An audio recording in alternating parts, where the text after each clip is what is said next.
कैसे ट्रैप किया जाता है, ये सब हमने यहाँ पे इस लेक्चर में देख लिया। Hello traders, so welcome to the fifth lecture of SL hunting. सो इस लेक्चर में हम देखने वाले हैं साइकोलॉजी को, जो कि यहाँ पे सपोर्ट एंड रेजिस्टेंस पे अप्लाई होती है। एंड मार्केट में हम ये भी समझेंगे कि जैसे हमने यहाँ पे थर्ड लेक्चर में देखा कि मार्केट में जो भी यहाँ पे स्मार्ट मनी है वो यहाँ पे पहले उसको बायर चाहिए किसी भी ऑप्शन को सेल करने के लिए, एंड जो ऑप्शन सेलिंग करेगा उसके हिसाब से मार्केट चलेगी। तो उस साइकोलॉजी को भी हम यहाँ पे अप्लाई करके देखेंगे मार्केट में सपोर्ट एंड रेजिस्टेंस के अंदर। सो यहाँ पे जैसा कि हमने देखा कि मार्केट में अगर कोई सा भी सपोर्ट है या फिर रेजिस्टेंस है, दोनों के ब्रेकआउट पे लेट से कि ये सपोर्ट है, ठीक ना, मार्केट में। अब मार्केट इसे डायरेक्टली ऐसे ब्रेक करता है, तो समझिए कि यहाँ पे रिटेलर कैसी अपनी पोजीशन बना रहा होगा, ठीक ना।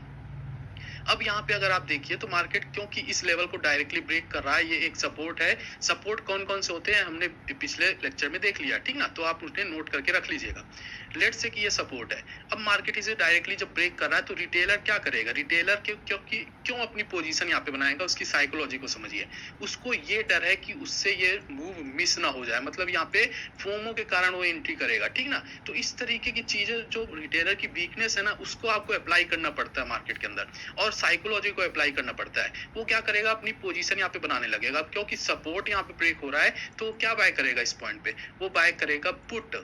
अब जब यहाँ पे वो पुट को बाय कर रहा है तो सामने कोई सेल भी तो कर रहा होगा, तब वो बाय कर रहा है। तो जब यहाँ पे हमने थर्ड लेक्चर में देखा कि जब कोई भी यहाँ पे पुट को सेल करेगा, जब पुट को सेलर ज्यादा हो जाएंगे, पुट सेलर, तब यहाँ पे मार्केट अपसाइड जाएगा। अब पुट को सेल कौन कर रहा है, पुट को सेल कर रहा है यहाँ पे, सेल कौन कर रहा है, सेल कर रहा है स्मार्ट मनी। अब जब स्मार्ट मनी यहाँ पे अच्छा खासा पैसा लगा रहा है, लेट से कि यहाँ पे फॉर एग्जाम्पल 10,000 रिटेलर है यहाँ पे, ठीक ना, 10,000 रिटेलर।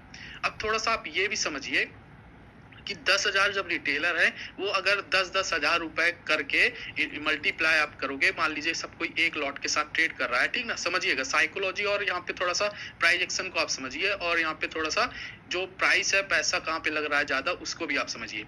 मान लीजिए 10,000 रिटेलर हैं, 10,000 रुपए वो एक एक लॉट करके बाय कर रहे हैं, तो यहाँ पे कितने जीरो आ जाएंगे इसमें, ये आ जाएगा 4 जीरो इसके, 4 जीरो इसके, ठीक ना। सो यहाँ पे हो जाएगा 8 जीरो। अब इसे आप कैलकुलेट कर लीजिए कितना बन गया, ठीक। इकाई, दहाई, सैकड़ा, हजार, 10,000, लाख, 10 लाख, करोड़। 1 करोड़ रुपए वो लोग लगा रहे हैं, 1 करोड़ का ऑप्शन बाय कर रहे हैं। ये जस्ट मैं आपको साइकोलॉजी समझा रहा हूँ। अब जो भी ऑप्शन ये बाय कर रहे हैं, तो कोई ऑप्शन सेल भी कर रहा होगा इस ऑप्शन को। मान लीजिए कोई यहाँ पे 44,000 के पुट ऑप्शन को बाय कर रहे हैं ये, ठीक ना, पुट ऑप्शन को बाय कर रहे हैं। अब इस ऑप्शन को कोई सेल भी कर रहा हो, 44,000 पुट ऑप्शन को कोई सेल भी कर रहा होगा। सेल कौन करेगा, सेल हमेशा यहाँ पे स्मार्ट मनी करेगा, ठीक, क्योंकि उसके पास बहुत सारा पैसा हो, हमने देख लिया है, सेल कर रहा है। अब इसको कितना, एक लॉट के लिए कितना चाहिए, 1 लाख रुपए एवरेज, ठीक ना। अब इंटू 10,000 कर दीजिए, क्योंकि 10,000 ये लोग बाय कर रहे हैं, ठीक, एक एक लॉट से 10,000, इसमें कितने जीरो आ जाएंगे, एक जीरो ज्यादा रहेगा, ठीक।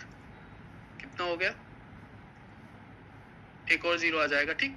तो इधर कितना होगा, 1 2 3, इकाई, दहाई, सैकड़ा, हजार, 10,000, लाख, 10 लाख, करोड़, 10 करोड़। इधर कितना पैसा लग रहा है, ऑप्शन सेलर कितना पैसा लगा रहा है, स्मार्ट मनी कितना पैसा लगा रहा है, यहाँ पे 10 करोड़ रुपए लगा रहा है, पुट को सेल कर रहा है वो, ठीक। जब पुट को सेल करेगा तो मार्केट कहाँ जाएगा, मार्केट जाएगा ऊपर। अब रिटेलर यहाँ पे क्यों अपनी पोजीशन बना रहा है, फोमो के कारण, क्योंकि इससे ये मूव मिस ना हो जाए, क्योंकि मार्केट में यहाँ पे सपोर्ट का ब्रेकआउट हो चुका है, इसलिए ये अपनी एंट्री बना रहा है, ठीक। अब जब इनको पता है कि सपोर्ट जब ब्रेक होता है तो मार्केट नीचे जाता है, और अगर सपोर्ट के ऊपर यहाँ पे सपोर्ट लेता हुआ दिखेगा उनको, रिटेलर्स को, तो ये मार्केट ऊपर जाएगा। इनको इस तरीके की चीजें पता है। सेम चीज आप यहाँ पे रेजिस्टेंस के लिए कर सकते हो। मान लीजिए ऊपर रेजिस्टेंस है, यहाँ से मार्केट डायरेक्टली इस लेवल का ब्रेकआउट कर रहा है, तो यहाँ पे रिटेलर्स कैसी पोजीशन बनाएंगे, रिटेलर्स यहाँ पे कॉल को बाय करेंगे। अब जब ये कॉल को बाय कर रहे हैं तो कोई कॉल को सेल भी कर रहा होगा, सेल कौन करेगा, स्मार्ट मनी करेगा, ठीक, सेल करेगा। अब जब सेल करेगा, सेलिंग में हमेशा ज्यादा पैसा लगता है, ज्यादा पैसा कहाँ लगेगा, कॉल को सेल करने में। जब कॉल को सेल किया जाएगा तो मार्केट कहाँ जाएगा, नीचे जाएगा। ये जस्ट मैं आपको साइकोलॉजी समझा रहा हूँ, और यहाँ पे थोड़ा सा पैसा कहाँ पे ज्यादा लग रहा है वो आप समझिए। तो मार्केट में आपको कैसी पोजीशन यहाँ पे बनाना है, जब डायरेक्टली ब्रेकआउट हो रहा है तो यहाँ पे आपको पुट की पोजीशन बनाना है, ठीक ना। ये रेजिस्टेंस है, तो इस तरीके से यहाँ पे रेजिस्टेंस और सपोर्ट पे काम होता है। अब दूसरा हमने कंडीशन देखा था कि मार्केट इसके ऊपर अगर कंसोलिडेट करने लगता है, ठीक, और यहाँ पे एक चीज और मैं आपको एक्सप्लेन करूंगा लास्ट में।